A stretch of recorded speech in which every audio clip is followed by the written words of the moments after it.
오늘의 주요 뉴스입니다. 윤석열 대통령 탄핵 심판 최종 변론이 오늘 오후 2시 헌법재판소에서 열립니다. 시간 제한이 없는 최후 진술에서 국회 측은 비상계엄의 불법성과 위헌성을 강조하고 윤 대통령은 직접 작성한 진술문을 통해 대국민 호소에 나설 전망입니다. 야 6당이 함께 발의한 이른바 명태균 특검법이 여당이 불참한 가운데 국회 법사위 소위원회를 통과했습니다. 국민의힘은 조기 대선 전략으로 이용하려는 악법이라고 반발했습니다. 한국은행이 오늘 금융통화위원회를 열고 현재 연 3.0%인 기준금리 조정 여부를 결정합니다. 올해 성장률 전망치를 기존의 1.9%에서 얼마만큼 낮출지도 관심입니다. 트럼프 미국 대통령이 마크롱 프랑스 대통령과의 정상회담에서 몇 주 안에 우크라이나 전쟁을 끝낼 수 있다고 말했습니다. 양국 정상은 유럽 국가들의 평화 유지군 배치 방안에 공감대를 형성했습니다.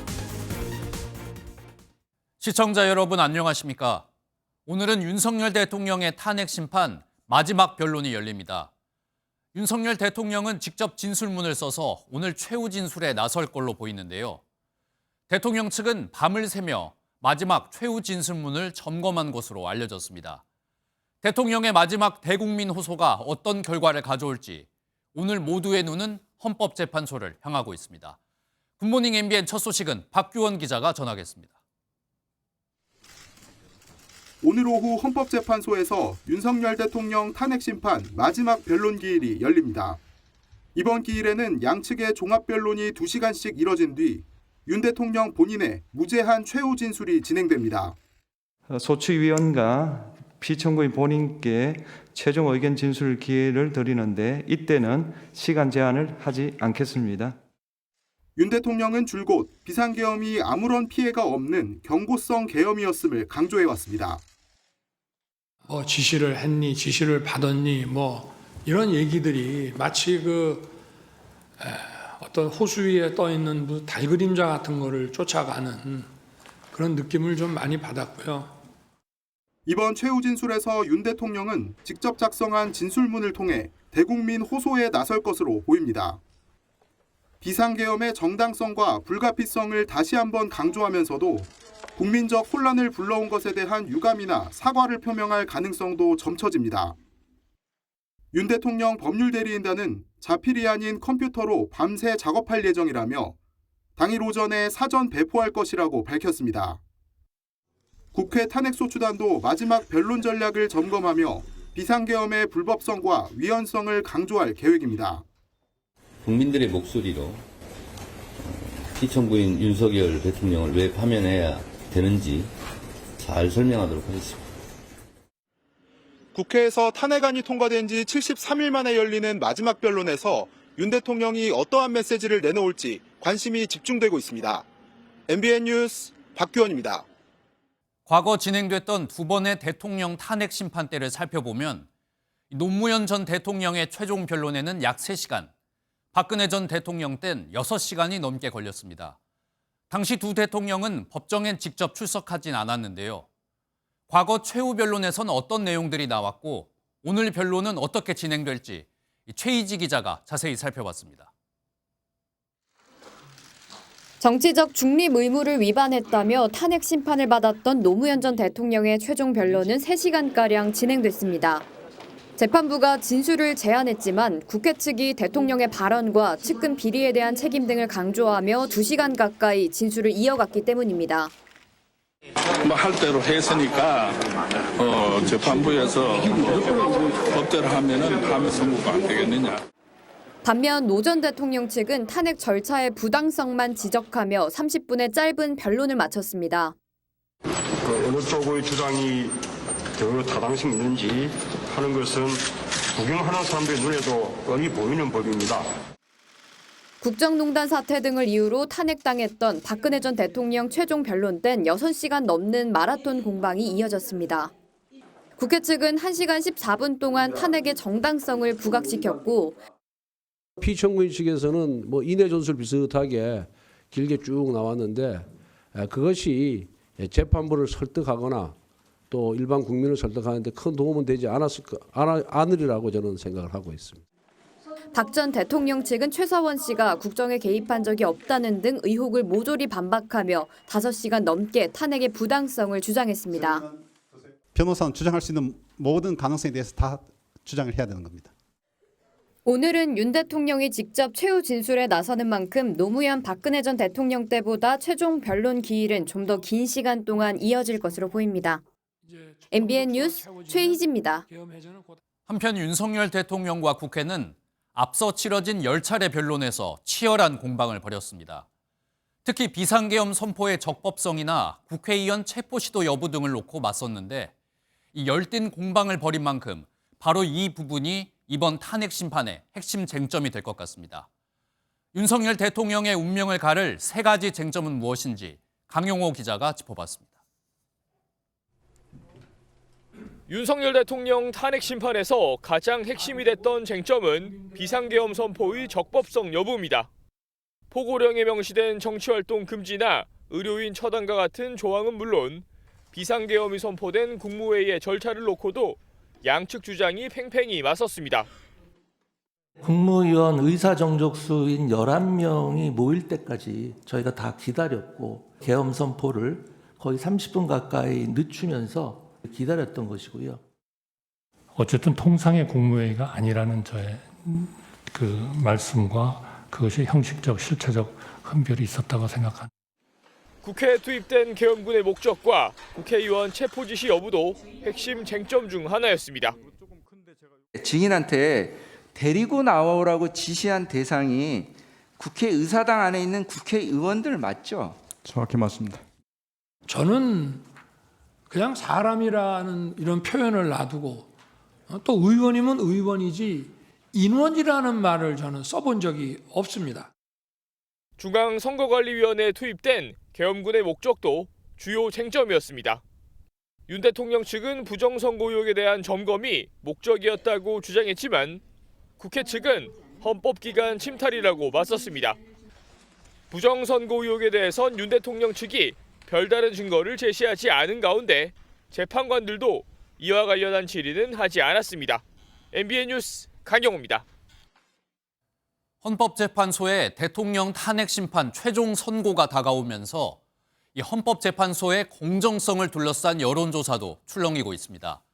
이 최근 여론조사에선 헌재의 심판 절차가 공정하다는 답변이 50%, 공정하지 않다는 답변이 45%로 팽팽히 맞서고 있습니다. 여론조사 소식은 김지영 기자가 전하겠습니다. 최종 변론만 남겨둔 헌재의 윤 대통령 탄핵 심판 진행과 관련해 헌재를 신뢰한다는 응답은 절반 수준으로 나타났습니다. 탄핵 심판 절차가 공정하다고 답한 비율은 50.7%, 불공정하다는 답변은 45%로 집계됐습니다. 일주일 전에는 헌재의 탄핵 심판이 불공정하다는 응답이 우세한 여론조사 결과도 있었습니다. 지난 16일에서 17일 이틀간 진행된 여론조사에서 헌재의 탄핵 심판에 대해 공정하게 심리한다는 응답은 45.1%, 불공정하게 심리한다는 응답은 49.1%였습니다. 앞선 13일 헌재가 정한 탄핵 심판 8차 변론 기일이 종료되자 대통령의 방어권을 보장해야 한다는 목소리가 고조되면서 대통령을 지지하는 국민변호인단까지 출범한 시점입니다. 헌재에 대한 공정성 시비는 지난달 말 헌재가 마은혁 헌재 재판관 후보자 임명을 밀어붙이려 한다는 의혹이 불거지며 확산했습니다. 헌재는 국회를 먼저 통과한 한덕수 총리 탄핵안보다 마 후보자 임명을 보류한 최상목 대통령 권한대행의 결정이 국회의 권한을 침해한 건지 판단해달라는 권한쟁의 심판부터 진행했습니다. 마은혁 후보자 임명을 강행하고 있고 대통령 탄핵 인용 가능성을 높이려는 의도를 숨기지 않고 있습니다. 이 모든 불공정 재판의 배후에는 민주당과 우리법 연구회 출신 법관들의 그 결과 2월 첫 주 갤럽 조사에서 헌재를 신뢰한다는 응답은 57%, 신뢰하지 않는다는 응답은 31%로 26%포인트의 격차를 보였지만 헌재 공정성 시비가 확산된 둘째 주 조사에서는 신뢰한다는 답변은 5%포인트 떨어졌고 신뢰하지 않는다는 답변은 9%포인트 올랐습니다. MBN 뉴스 김지영입니다. 한편 윤석열 대통령의 탄핵 심판 선고일은 헌법재판소 앞에 많은 사람들이 모일 거란 예상이 나오고 있습니다. 경찰은 선고 당일 최고 비상 단계인 가포 비상을 발령하고 재판이 진행되는 상황에 따라서 재판관 경호 수준을 격상하는 방안을 검토하고 있습니다. 장동건 기자가 보도하겠습니다. 음란물 시청 웬 말이냐는 등 원색적인 비난 문구가 적힌 손팻말을 든 사람들이 모여듭니다.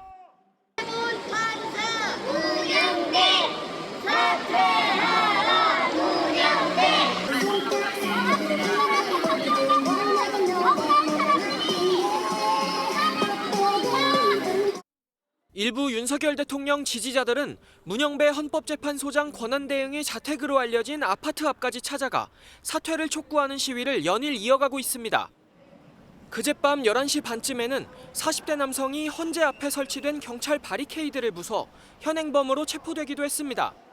앞서 서울 서부지법 폭동 사태에 이어 이러한 상황까지 더해지며 재판관 신변 안전에 대한 우려가 제기됐습니다. 경찰은 현재 재판관 전원에 대해 출퇴근 시 전담 경호와 자택에 들어간 뒤에도 주변 순찰을 강화하는 등 안전 조치를 강화했습니다. 향후 탄핵 심판 진행 상황에 따라 재판관 신변 보호 수위를 높이겠다는 방침인데 경호 인력을 보강한다는 설명입니다. 서울경찰청은 헌재 앞에 대규모 인원이 몰릴 것으로 예상되는 탄핵 심판 선고 당일에는 최고 비상 단계인 가포 비상 발령을 경찰청에 건의할 계획입니다. 경찰관들의 연가를 중지하고 가용 경찰력의 100%까지 동원할 수 있는 비상근무 조치인데 지난 2017년 박근혜 전 대통령 탄핵 선고 때도 서울에 가포 비상이 내려진 바 있습니다. MBN 뉴스 장동건입니다. 윤석열 대통령의 탄핵 심판 최종 변론을 앞두고 국민의힘은 헌법재판소의 결정을 수용할 수밖에 없다고 밝히며 판결에 불복할 거란 의혹엔 선을 그었습니다. 그러면서 민주당 이재명 대표 견제에 집중했는데요. 이재명 대표를 향해 인생 자체가 사기인 사람이라며 공세 수위를 끌어올렸습니다. 보도에 조일호 기자입니다. 권성동 국민의힘 원내대표가 대통령의 최후 변론에 헌재 심판 결과에 승복해야 한다는 메시지가 들어가야 한다고 보느냐는 취재진의 질문에 헌재의 결과는 수용할 수밖에 없다고 밝혔습니다. 헌법재판소는 단심이기 때문에 그 결과에 대해서는 저희 당으로서는 수용할 수밖에 없다라는 말씀을 드립니다. 국민의힘이 강성 보수층을 중심으로 헌재의 판결 결과에 불복할 수 있다는 비판을 사전에 일축한 겁니다. 동시에 국민의힘은 윤 대통령 탄핵 심판 최후 변론을 하루 앞두고 이재명 대표 때리기에 집중했습니다. 기존의 민주당이 역주행 수준이었다면 이재명 대표는 역주행에 난폭운전에 음주운전까지 더해서 도로를 온통 난장판으로 만들고 있습니다. 이 대표가 자기 정체성까지 사칭하고 있다며 인생 자체가 사기인 사람이 여의도까지 사기판으로 만든다고 강도 높게 비난했습니다. 그동안 헌법재판소의 공정성을 지적해온 국민의힘 지도부가 이 대표 공격에 화력을 집중하면서 사실상 조기 대선을 기정사실화한 이 대표를 견제하려는 전략으로 풀이됩니다. 여권 관계자는 그동안 헌재의 공정성 문제는 충분히 지적했다면서 윤 대통령의 최종 변론 메시지를 보고 대응해야 할 것이라고 밝혔습니다. 국민의힘은 윤 대통령 최종 변론과 이 대표 공직선거법 2심 결심 공판을 예의주시하며 당 전략을 조정해 나갈 방침입니다. MBN 뉴스 조일호입니다. 민주당은 헌법재판소의 마지막 변론을 앞두고 윤석열 대통령의 파면이 필요하다는 주장을 이어갔습니다. 윤 대통령이 대통령 직무에 복귀하는 건 나라를 파멸의 길로 내모는 거라고 말했는데요. 노상원 전 국군정보사령관 수첩에 수거 대상으로 기록된 야당 의원들 중 일부는 윤 대통령의 탄핵을 촉구하는 탄원서를 제출하면서 헌법재판소 압박도 이어갔습니다. 이어서 강재묵 기자입니다. 탄핵 심판 변론 종결일을 하루 앞두고 민주당은 윤석열 대통령을 향한 전방위적 공세를 이어갔습니다. 12.3 비상계엄 이후 악몽과도 같았던 시간이 끝나간다며 윤 대통령의 파면은 필연적인 결과라고 강조했습니다. 파면 이외에 다른 결론을 내릴 까닭이 없습니다.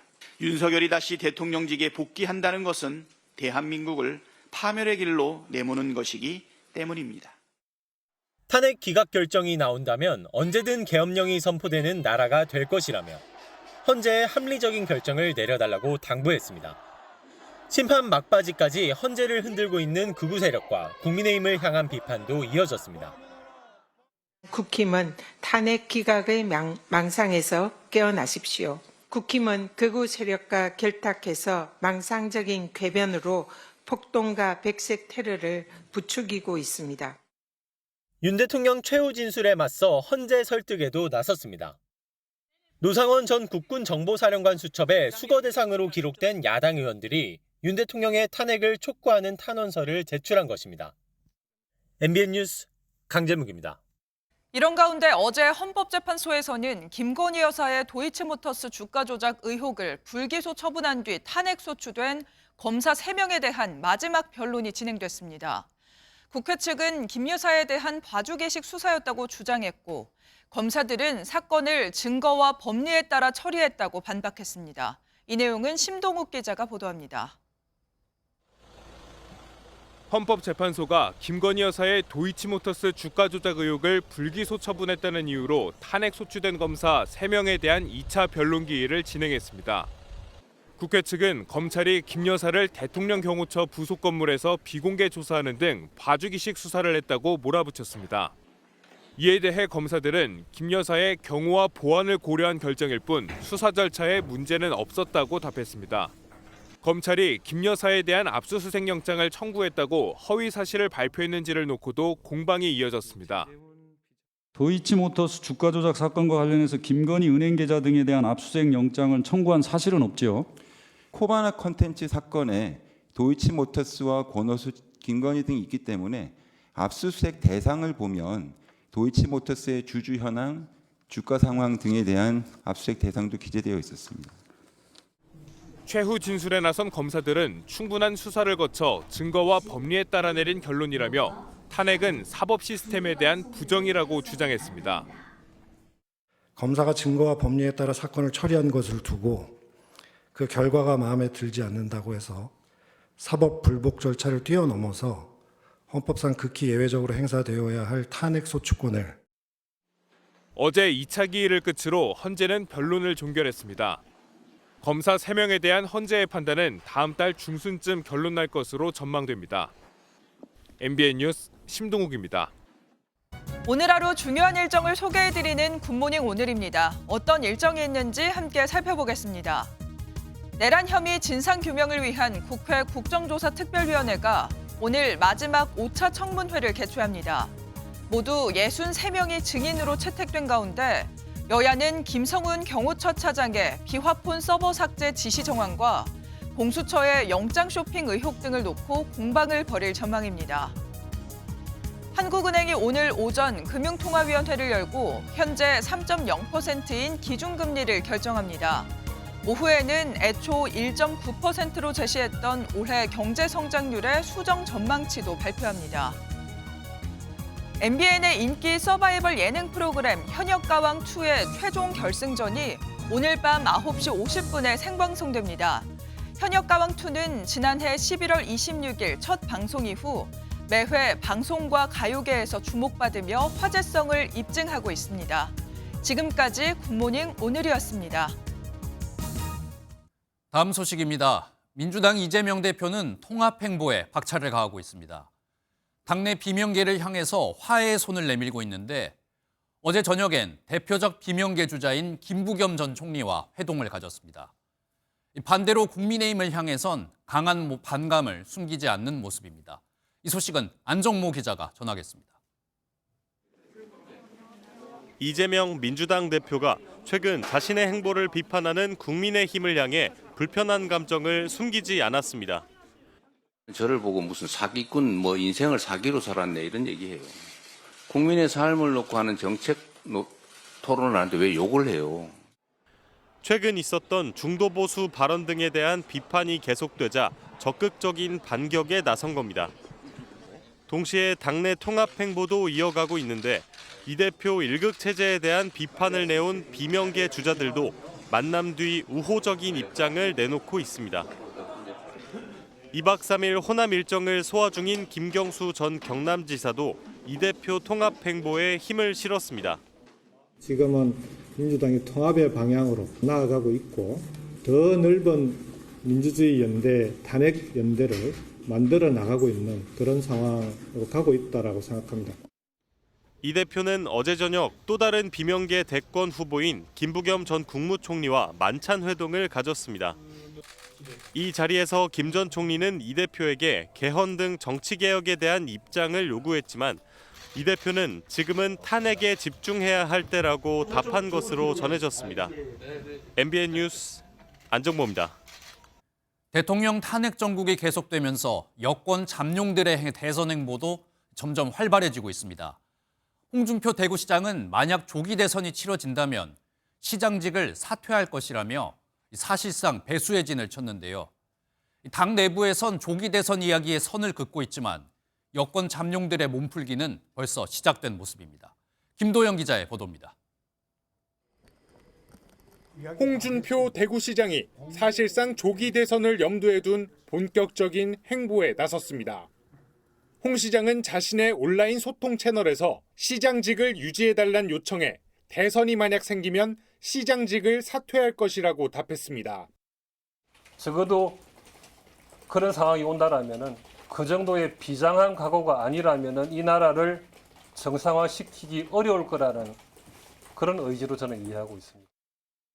현직 광역자치단체장들은 당내 경선에서 낙마하더라도 직무에 복귀할 수 있는데도 사실상 배수의 진을 친 셈입니다.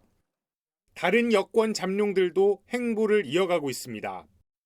먼저 대구 경북 민심부터 잡으려는 분위기도 일부에서 감지됩니다. 김문수 고용노동부 장관은 2.28 민주운동 기념식에 맞춰 대구를 직접 방문할 예정입니다. 유승민 전 의원은 조기 대선 출마 여부에 대해 헌재 결정을 보고 말하겠다면서도 박근혜 전 대통령과 오해를 푸는 기회가 있길 바란다고 재차 강조했습니다. 오세훈 서울시장과 한동훈 전 국민의힘 대표는 자신들의 정치 철학이 담긴 책 출간을 앞두고 있습니다. 국민의힘 지도부는 조기 대선 가능성을 공식적으로 언급하지 않고 있지만 윤석열 대통령의 탄핵 심판이 막바지에 이르면서 여권 잠룡들의 행보는 빨라지고 있습니다. MBN 뉴스 김도형입니다. 이번엔 저희 MBN 단독 보도로 이어가겠습니다. 국민의힘 권영세 비대위원장을 포함한 지도부가 내일 이명박 전 대통령을 만나는 걸로 확인됐습니다. 대통령 탄핵 심판 최종 변론이 끝난 바로 다음 날 곧바로 이명박 전 대통령을 만나는 건데요. 과거 이명박 전 대통령은 경제와 실용을 강조했었죠.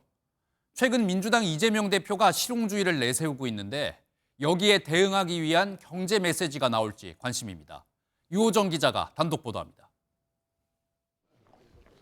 탄핵 심판 변론 종결 다음 날인 내일 권영세 비대위가 이명박 전 대통령을 예방합니다. 지난 17일 친이계로 분류되는 권성동 원내대표가 이 전 대통령을 예방한 바 있지만 비대위 차원의 예방은 이번이 처음입니다. 국민의힘은 의례적 만남이라며 정치적 해석에 선을 그었지만 탄핵 심판 이후 당의 운영 방향과 전략에 대한 의견이 오갈 것으로 보입니다. 경제와 실용주의를 앞세웠던 이 전 대통령이 이재명 대표의 경제 성장론과 중도 보수 선언에 대한 메시지를 내놓을 가능성도 거론됩니다. 다만 탄핵 인용이 전제인 조기 대선을 염두에 둔 직접적인 메시지는 나오지 않을 전망입니다. 지난 17일 권성동 원내대표를 만난 자리에서도 이 전 대통령은 당의 단합을 강조했습니다. 우리 당이 앞으로는 분열을 하지 말고 모두가 한 마음으로 합칠 때에 이 어려운 전국을 헤쳐나갈 수 있을 것이다라는 말씀을 하셨습니다. 민주당의 적극적인 중도층 공략에도 국민의힘은 비판 메시지로 수세적 대응에 그치고 있다는 지적도 나옵니다. MBN 뉴스 유호정입니다. 한편 국민의힘은 공수처의 영장기각 은폐 의혹을 놓고 총공세를 이어가고 있습니다. 어제는 국민의힘 의원들이 공수처를 항의 방문하기도 했습니다. 반대로 민주당은 최근 공수처의 수건 사업을 해결해주는 법안을 발의했는데요. 공수처를 둘러싸고 여야가 엇갈린 행보를 보이고 있습니다. 이어서 전정인 기자입니다. 공수처는 지금 즉시 해산하라! 해산하라! 해산하라! 해산하라! 국민의힘 의원들이 어제 오후 공수처를 항의 방문했습니다. 공수처가 윤석열 대통령 수사와 관련해 영장을 서울중앙지법에 청구했다가 기각된 사실을 은폐했다며 즉각적인 수사와 국정조사를 촉구했습니다. 공수처는 태어나지 말았어야 되는 조직이었습니다. 이 모든 것에 책임이 있는 오동훈 공수처장은 즉각 그 자리에서 사퇴해야 합니다. 앞서 국민의힘은 오동훈 공수처장을 검찰에 고발하고 법사위원들이 기자회견을 하는 등 공수처의 이른바 영장 쇼핑 의혹에 대해 총공세를 퍼부었습니다. 반면 더불어민주당은 공수처를 놓고 정반대 행보를 보이고 있습니다. 전현희 최고위원이 최근 공수처 정원을 확대하고 공수처 검사의 임기 정년을 만 63세까지로 보장해주는 공수처법 개정안을 대표 발의한 겁니다. 이를 두고 공수처의 수건 사업을 해소해주는 법안이라는 평가가 나옵니다. 국민의힘은 결국 공수처가 내란몰이 선동과 체포 거래 대가로 공수처의 위상을 다시금 보장받으려는 것이라고 강하게 비판했습니다. MBN 뉴스 전정인입니다. 정치 브로커 명태균 씨가 옥중에서 폭로성 주장을 이어가고 있습니다. 여권 유력 대선 후보인 오세훈 서울시장과 홍준표 대구시장을 겨냥하고 있는데요. 두 시장은 모두 얼토당토하는 거짓이라며 강하게 반발했습니다. 이번엔 어떤 내용의 폭로가 나온 건지 송주영 기자가 보도하겠습니다. 오세훈 서울시장에 대한 명태균 씨 의혹 제기는 지난 21일 변호인 접견 때 나왔습니다. 오세훈이 김영선에게 선거 도와주면 SH 서울주택도시공사 사장 자리를 주겠다라고 했는데 그 약속을 어겼습니다. 그러자 김영선 의원이 격분을 하죠. 2021년 1월 20일 명태균 씨가 배석한 자리에서 오고 간 대화라는 주장입니다.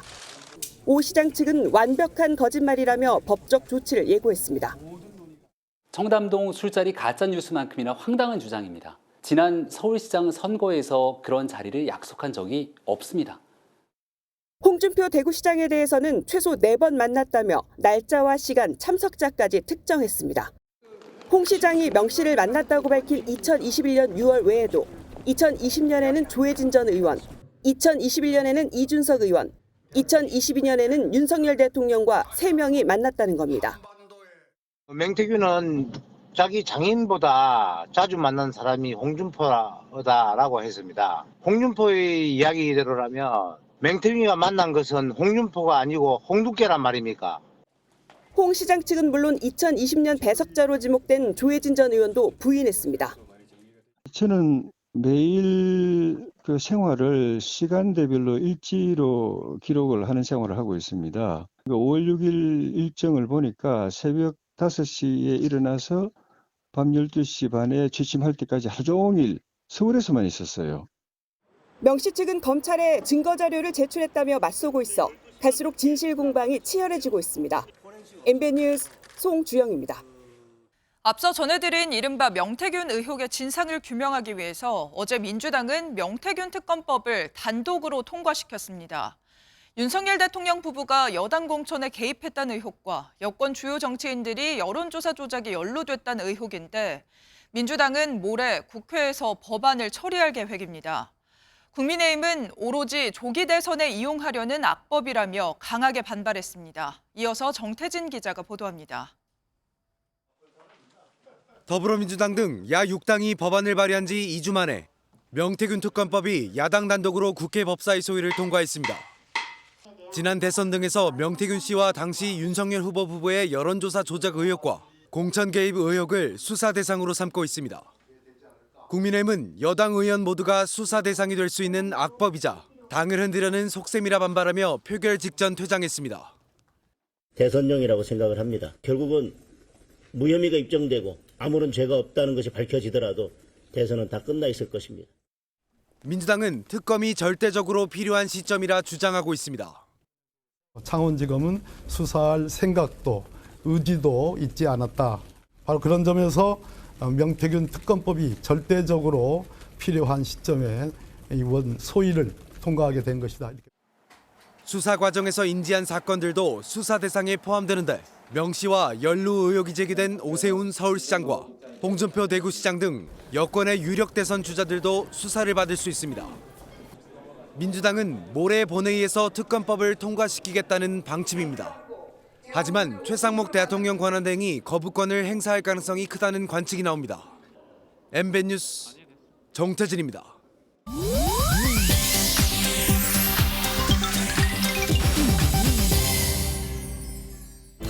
인터넷에선 어떤 소식들이 화제일까요? 인터넷 와글와글입니다. 5.18 민주화운동의 성지 광주를 찾은 한 중국인이 전두환 전 대통령의 흉내를 내며 찍은 영상을 SNS에 올려 논란이 일고 있습니다. 점퍼 차림에 군화를 신은 중국인 남성은 SNS에 폭설과 함께 광주에 전두환이 돌아왔다는 제목의 영상을 올렸는데요. 광주 송정역 등지에서 전두환 전 대통령을 흉내내며 광주 시민을 조롱하는 듯한 모습을 보였습니다. 이 중국인은 같은 차림으로 청와대 앞에서도 민폐 행동이 담긴 영상을 올렸는데요. 누리꾼들은 부끄러운 일이다, 중국 정부에 고발해야 하는 것 아니냐, 강제 출국시켜라 등의 반응을 보였습니다. 유명 아웃도어 브랜드를 사칭한 해외 쇼핑몰이 기승을 부리고 있는데요. 한국소비자원이 주의를 당부했습니다. 소비자원에 따르면 국제거래 소비자 포털에 지난해 12월부터 106건의 관련 피해 상담이 들어왔습니다. 대부분 SNS 광고로 공식 사이트인 것처럼 소비자를 유인한 뒤 제품을 구입해도 물건이 오지 않거나 주문을 취소하면 잠적하거나 환불이 안 되는 시기였습니다. 공식 명칭은 물론 로고, 상품 소개, 사업자 정보 등을 공식 홈페이지와 동일하게 사용해 속였는데요. 특히 재고 정리라며 수십만 원에 달하는 제품에 90% 이상 할인율을 적용해 소비자들을 현혹하기도 했습니다. 많은 소비자들이 SNS 광고를 보고 의류 등을 구입하고 있는 만큼 사칭 쇼핑몰에 대한 대책이 절실하다는 지적이 나오고 있습니다. 최근 계속된 한파로 강과 저수지가 꽁꽁 얼어붙었습니다. 그러면서 얼음 위에서 즐기는 얼음 낚시가 인기를 끌고 있는데요. 그런데 이제 날씨가 조금씩 풀리는 상황인데도 일부 낚시꾼들이 빙판 위에서 난로를 틀고 삼겹살까지 구워 먹으며 얼음 낚시를 하고 있답니다. 안전장비 하나 없이 말 그대로 목숨을 걸고 얼음 낚시를 하고 있는 건데 이 리포트 보신다면 꼭 주의하셔야겠습니다. 김영현 기자가 현장 취재했습니다. 119 구조대원들이 깨진 얼음 사이로 빠진 사람들을 구조합니다. 낚시를 하려고 걸어가다가 얼음이 깨져 물에 빠진 겁니다. 한 저수지를 찾아가 봤습니다.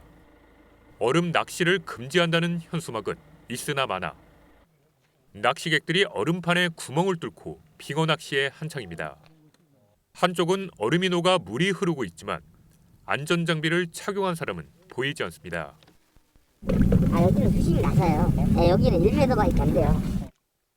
빙어 낚시의 성지로 꼽히는 충북 진천의 한 저수지는 상황이 더 심각합니다.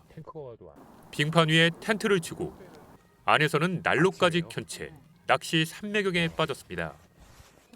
바닥은 얼음이 녹아 물로 흥건합니다. 위험하면 안 들어오면 이것저것 위험한데 뭐. 또 다른 텐트 안에서는 아예 휴대용 가스레인지를 이용해 삼겹살까지 구워 먹고 있습니다.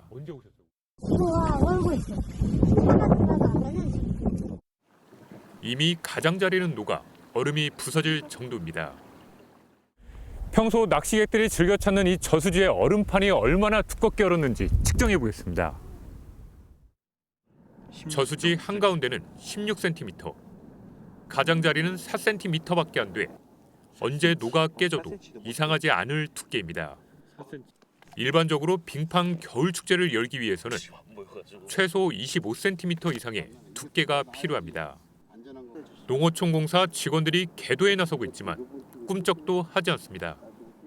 강제성이 없다 보니까 저희가 계도를 해도 그때뿐이고 다시 와서 또 하는 경우가 많아서 지난주 누추위가 맹위를 떨치면서 봄이 찾아온 줄도 모르는 강태공들이 얼음 위에서 위험천만한 얼음 낚시를 계속하고 있습니다. MBN 뉴스 김영현입니다. 프랑스 마크롱 대통령이 우크라이나 전쟁이 터진 지 만 3년이 된 어제 백악관에서 미국 트럼프 대통령을 만났습니다. 트럼프 정부의 출범 이후 유럽 정상이 미국을 찾은 건 이번이 처음인데요. 정상회담에서 트럼프 대통령은 우크라이나 전쟁을 몇 주 안에 끝낼 수 있다고 말했습니다. 한여애 기자가 보도합니다. 백악관에 도착한 에마뉘엘 마크롱 프랑스 대통령이 도널드 트럼프 미국 대통령과 만나 악수를 나눕니다. 트럼프 2기 출범 이후 유럽 정상으로서는 첫 미국 방문입니다.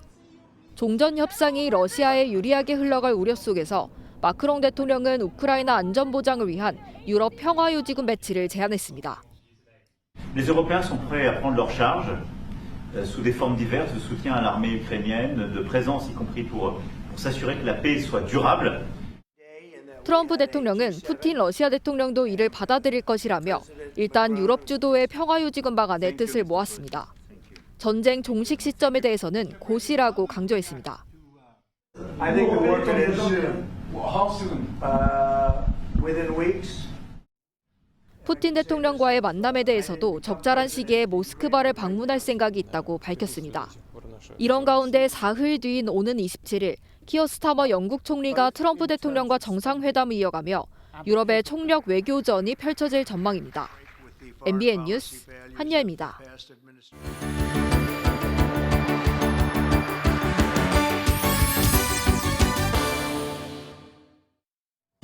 굿모닝 월드입니다. 낚시를 하기 위해 작은 배를 타고 가는데 막상 상어가 나타난다면 어떨까요? 실제 상어를 마주한 낚시꾼이 있습니다. 뉴질랜드로 가보겠습니다. 물 위에 갑자기 소용돌이가 솟아오르더니 큰 지느러미가 나타납니다. 실제 상어랑 마주친 건데요. 뉴질랜드 북부 해안에서 카약을 탄 낚시꾼이 낚시를 하기 위해 나갔다가 백상아리와 마주했고 바로 백상아리라고 소리를 질렀습니다. 그리고는 급히 노를 저으며 빠져나갔습니다. 낚시꾼은 자동차 세대 크기의 소용돌이로 설명을 했고 척추에 오싹한 전율이 느껴졌다고 당시 상황을 전했는데요. 다행히 백상아리가 먹이를 찾느라 정신이 없던 상황이어서 무사히 빠져나왔다고 합니다. 내 집 주변이 가라앉고 있다면 어떨까요? 실제 브라질에서 일어나고 있다고 합니다. 그 모습이 참 아찔한데요. 화면으로 만나보시죠. 드론으로 바라본 브라질의 마라냐오 지방의 부리티쿠프 마을 모습입니다. 마을 주변으로 군데군데 깊숙하게 흙이 패여 있습니다. 가까이서 들여다보니 깊이가 엄청나게 깊은 싱크홀이 생긴 거였는데요. 싱크홀이 집 주변에 발생해 집이 완전히 부서졌고 이뿐만 아니라 이 마을 주변으로 곳곳에 이처럼 거대한 싱크홀이 발생하고 있었습니다. 연약한 토양과 지질인데 반해 짧은 기간 집중적으로 비가 내리면서 오래전부터 이런 거대한 싱크홀이 발생하고 있다고 합니다. 현재 이곳엔 5만 명이 넘는 주민들이 살고 있는데요. 지난주 공공재난 상태가 선포돼 2주령이 내려졌다고 합니다.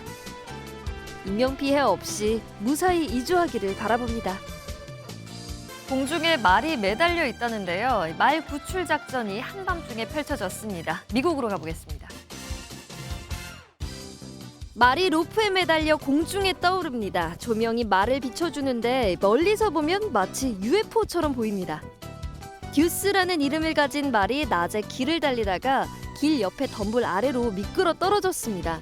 그런데 이 말은 무게가 너무 많이 나가 사람이 끌 수도 없고 안전상 덤불 아래에 있어 차로 끌어당길 수도 없었습니다. 구출할 방법은 단 하나, 바로 헬리콥터를 이용하는 방법밖에 없어 로프를 이용해 헬리콥터와 말을 연결했습니다. 소방관들 여러 명이 달라붙어서 작업했지만 밤에야 연결이 이루어졌고 밤에 헬리콥터가 말을 들어 올렸습니다. 마치 UFO가 나타난 것과 같아 보이는 말의 이송 작전은 무사히 진행됐습니다. 치료를 받고 무사히 다시 달렸으면 합니다. 지금까지 굿모닝 월드였습니다.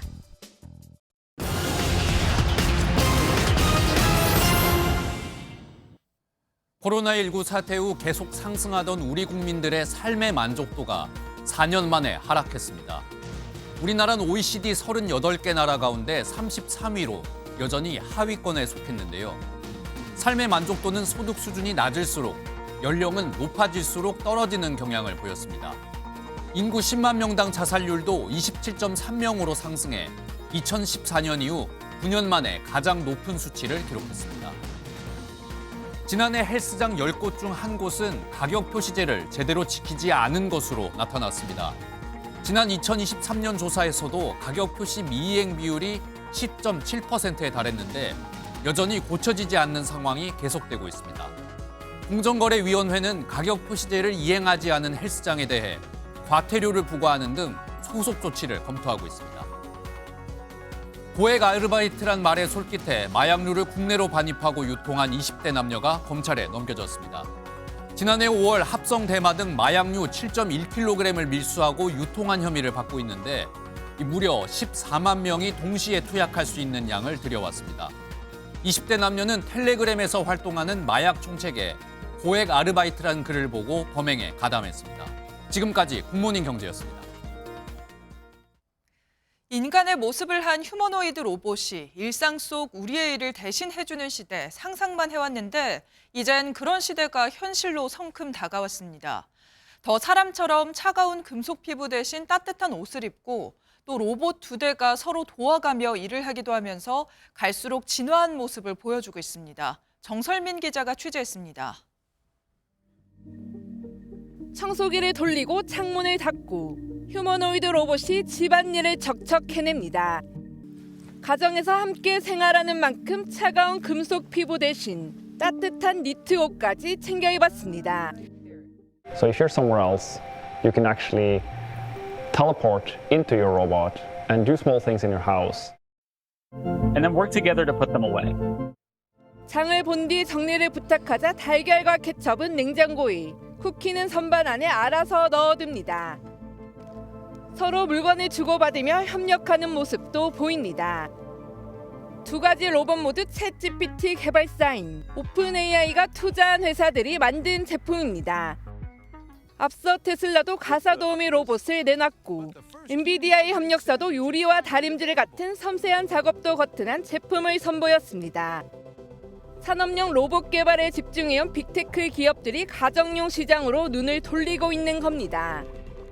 We have made research breakthroughs that are getting us much closer to socially intelligent robots that can enhance our daily lives. 다만 가정용 로봇은 집안에서 사용하는 만큼 안전성도 갖추고 가격도 낮춰야 해 넘어야 할 산이 많습니다. 10년 뒤 휴머노이드 로봇 시장의 5분의 3은 가정용이 차지할 것으로 전망되는 가운데 시장 선점을 위한 경쟁이 치열해지고 있습니다. MBN 뉴스 정상민입니다. 길게 이어지던 추위가 많이 풀렸습니다. 남아있던 한파특보는 모두 해제됐고요. 현재 서울의 기온 영하 3도로 어제보다 3도가량 높게 출발하고 있습니다. 한낮에는 7도까지 올라 평년 이맘때 날씨를 보이겠습니다. 대기는 여전히 바짝 메말라 있습니다. 이제는 전국 대부분 지역에 산불 위기경보 주의 단계가 발령 중이고요. 오늘부터는 동해안을 중심으로 초속 20m 이상의 양간 지풍까지 더해지겠습니다. 대형 산불 위험이 큰 만큼 불씨관리 철저하게 하셔야겠습니다. 오늘 전국 하늘에는 구름이 다소 끼겠고요. 밤사이 강원 내륙과 산지에는 1cm 미만의 눈이 조금 내리겠습니다. 지역별 현재 기온 보겠습니다. 청주 영하 4.5도, 부산은 영하 0.1도 나타내고 있습니다. 낮 기온은 서울이 7도, 대전과 광주 8도, 대구는 11도까지 오르겠습니다. 3일절인 토요일에는 호남과 제주에, 일요일에는 충청 이남 지역에 비가 내리겠습니다. 날씨였습니다. 화요일 아침 굿모닝 MBN 마치겠습니다. 저희는 내일 아침 7시에 다시 찾아뵙겠습니다. 오늘도 좋은 하루 보내세요. 고맙습니다.